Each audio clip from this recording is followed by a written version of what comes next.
Hello, folks. I greet you. Welcome to another program in the series, Journalist Hangout. I am Citizen Jones Hussein. Now, on the program today, President Tinubu vows to sack non-performing ministers. EFCC invites grills former Kano State Governor Kwankwaso over alleged 2.5 billion naira pension fraud. And later on, we'll share this with you. President Tinubu urges governors to prioritize needs of local communities. Well, I'm hanging out, as you would expect, with the inimitable Babajide Kolade Utitoju. BKO, I greet you. Good evening. Good evening, Citizen. Good evening to our viewers. Yeah, Jide, we are joined by the Onwa-born but Lagos-trained Charles Ideho. One boy, skull shining. That's it. Charles Ideho. Yes. Why Why not my face? That's a place of interest. It is the picture you are presenting to him. Okay, thank you for having me. All right, the team is ready. I hope you are. Let's go.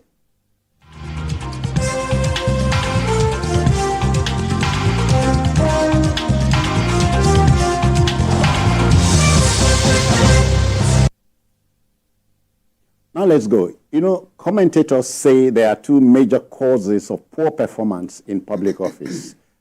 They are lack of ability and low motivation. But then they expand the logic to include political interference and corruption. Now, President Bola Tinubu has threatened to sack any member of his cabinet who fails to meet the expectations of Nigerians. The number one citizen issued the threat when he played host to the leadership of the Arewa Consultative Forum, ACF, at the Presidential Villa, Abuja. Hear this. I won't accept disappointment from my ministers, he vowed. Are we almost there? Jide, are we almost there? We are taking baby steps. Okay? Yeah. They are baby steps, but steady. I pray that those steps remain steady. Okay. Because where we are, that's not something that we can legislate on. All right. Yes. So I can see that we are taking baby steps. It's our desire, it's our hope, Yeah. that those steps will remain Baby steady. steps And towards then home. Towards the goal. The goal of good governance.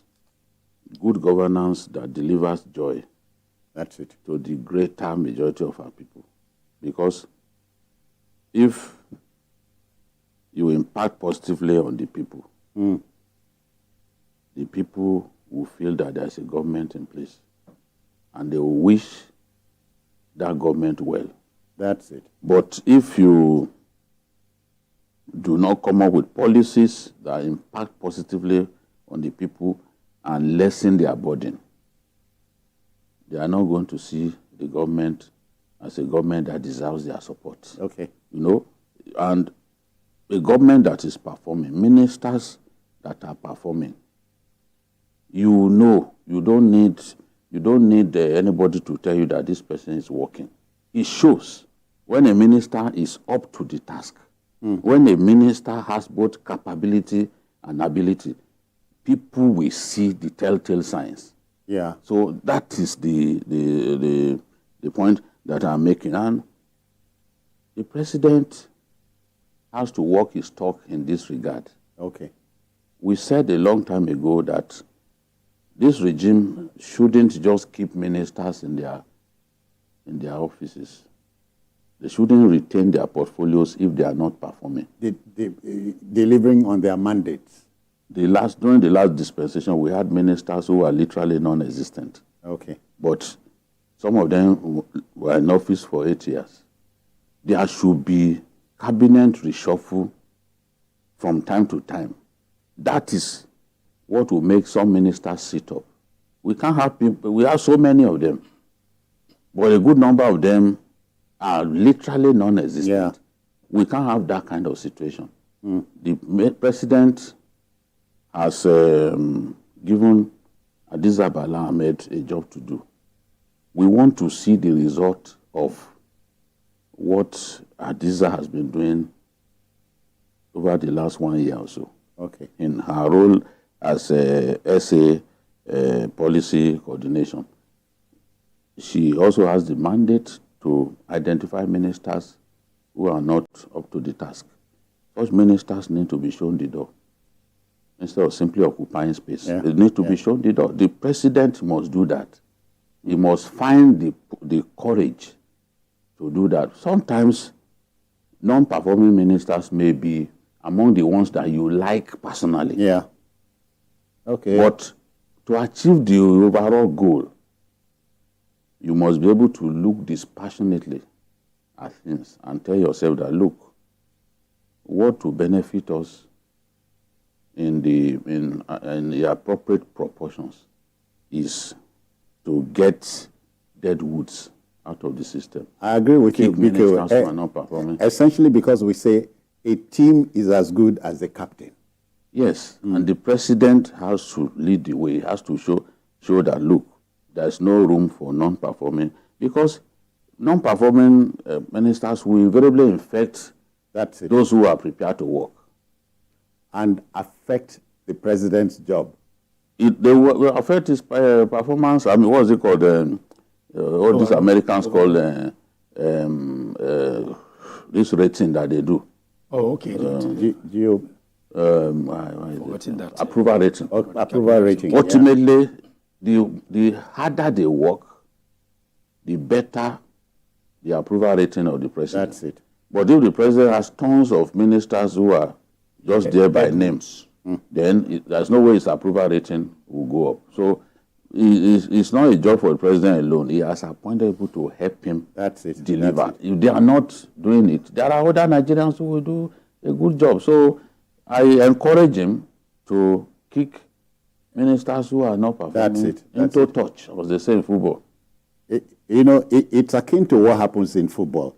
A coach expects to jig what he's seeing on the field by asking some of the reserves to start warming up. Yes. Sometimes he uses that to send the signal That's to the people who are on the field that, look, you will soon be out. have to buckle up. And I've seen a player that they were warming somebody up to replace him, and he got the it. man picked up. So immediately he scored that goal, they told that one to go and sit down. So it happens. Yeah. It's a psychological tool. Yeah. Get somebody to be warming up. That guy will know that, look, the coach is sending a signal to me that, look, you are not doing well. Yeah. You will soon be out. Charles, can you, in your history, can you remember any minister, federal or state commissioner that was kicked? But it's I can't very Kicked for non-performance. Can I find any? I think my history has failed me. Vicky read history, so I studied English language. Maybe that question should be for history people. But in the manner of speaking, I can't recall if there's any administration has decided to apart from Obasanjo did. Maybe Obasanjo long time ago. Yeah, when he just changed them overnight and all that. Well, Yeah. But in recent years, it's particularly Babangida. Jonathan. Jonathan. But the Buhari years saw them through. They were all of them. You see, whether Nigerians talked and all that, the man just let them. And what people said he was doing that time was that he said he needed stability. But again, what is the use of stability when the performance is below par? When the performance is on Stability of the competency. So, but again, I think one thing that I think I said this on another platform. One thing I love this government for, the Tinubu government. I may not agree with everything they are doing, but for this one is that I think for the very first time in many months, this is the first I'm seeing a government that is not saying no going back. When they push out policy and people debate it and now the outcry, they always find a way to rescind the policy. That's one thing I think this goes. So because of that, I'm going to also be asking the president to also listen to Nigeria. First, there's what he said here. A lot of people don't like it. I'm going to quote him verbatim when he made that speech. He said, I'm quoting him now, I thank the cabinet members for their efforts, but I will relieve any of them of their duties anytime I feel that they are failing Nigerians. Underline that. Underline that. But I want Tinubu to take himself out. Yeah. Let the Nigerians be the judge. And as I said, just as you said, a coach and all, because what Tinubu may feel is working may not be what Nigerians will feel. Because whether you like it or not, Tinubu doesn't go to our markets. Tinubu doesn't go to some of the places we go to. So those who feel it, I think, so in that case, I'm going to be suggesting something. He who feels it. Knows it. So for instance, when they went for I think it was November, remind me, November when they went for that minister's retreat, when they were coming in, he told them that it will give them a year after that if they don't perform. But I think in a tenure that is 4 years, 12 months for you to change any cabinet member is too long. 12 months. As I said, Buhari said for stability, but I don't want to buy that. Now, this is what I suggest. For instance, you could divide the year into quarters. You have 4 quarters in a year. And then you could decide to do quarterly assessment. For instance, you could say, okay, this quarter, 25 marks. You could look at prompt delivery of projects, 25 marks. Transparency. Charles, yes. to remind you, the second quarter ends today. Okay, well, that's it. So you don't see transparency, 25 marks, interaction with Nigerians, 25 marks, then corporate governance totally, 25 marks, and then publishing details of project and all that, 25 marks. So we have 100 marks. So any of them that fails to score maybe beyond 65 marks, then we can see it. Alternatively, if this will not be too cumbersome, there's this thing they do in a reality TV show where people, vote and all that. They could do that. Nigerians. Oh, there's an app. There's an app. I know about that app. Their office. It's just for Nigerians to be able to participate. Yes. In this decision. Yes, exactly. Okay. Exactly. That's what I'm saying. So it's not about I don't think it's going to be part of the process. Yes. Exactly. Let Nigerians decide who they think is performing or not. As I said. So if he does that and he will democratize it, then we can now see democracy working, and you see a president that relies more on the everyday people. I think it's something he should try.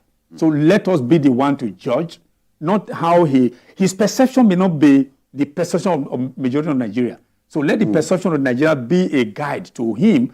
Say, okay, maybe I don't want to mention any names. If out of the 47 ministers, if you ask me, I don't want to say this on national TV. I don't think I have up to 5 that I can personally give a handshake. You have just said it on national TV. You said it already. You tried. So, but I didn't name names. You have rubbed it in. But I didn't name names. I didn't name names anyway. It's all right. It's very cruel of you. Look at a list of 47. I didn't name names. Are you telling me? Again, perception. If you were a school teacher, people will keep failing your subject. Will keep failing. Perception. Every time they will say, anytime you pass by, that gave me 40%. Students never agree. Okay, they say that they didn't. Why it gave me? They will say it gave me. But if he scored 80%, he will say, I dealt with that subject. I scored 80. Jump gave me 200. If you score something low, he will say, he gave me. Yeah, I think so. Yes. But Mr. President is hitting the right note, if you ask me. Close to 64 years of independence, I was still toddling, If any part of the wheel wants to create problems, change it. Yes, we can do that. I'm eager to see what comes out of this exercise because even before the president named these special advisors on this program, we said you must set a KPI. Yeah, exactly. KPI. That's it. For your ministers. Exactly. I think I remember. Because the last administration didn't set KPI for people. So nothing to work with. In fact, there were occasions where ministers were fighting one another and the president didn't intervene. So we don't want a dysfunctional system. Yeah. Look at President Tinubu was just coming into office and the DSS and the EFCC were having a needless squabble. Yeah. And I said, look, needless. This government should not allow this sort of rubbish to go on. This element. We were on the program when a statement came from the presidency. That's it, I remember. That the president has told the DSS to leave that place. He doesn't want to hear that kind of fight. And that's it. That's what. How do you, within the same government, how do you do that? Imagine that.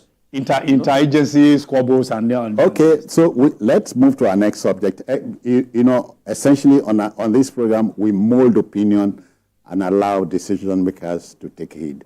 To our next story. The Economic and Financial Crimes Commission, EFCC, may not be done with many politically exposed persons on account of one felon or another. The EFCC, we are told, has commenced investigation on alleged misappropriation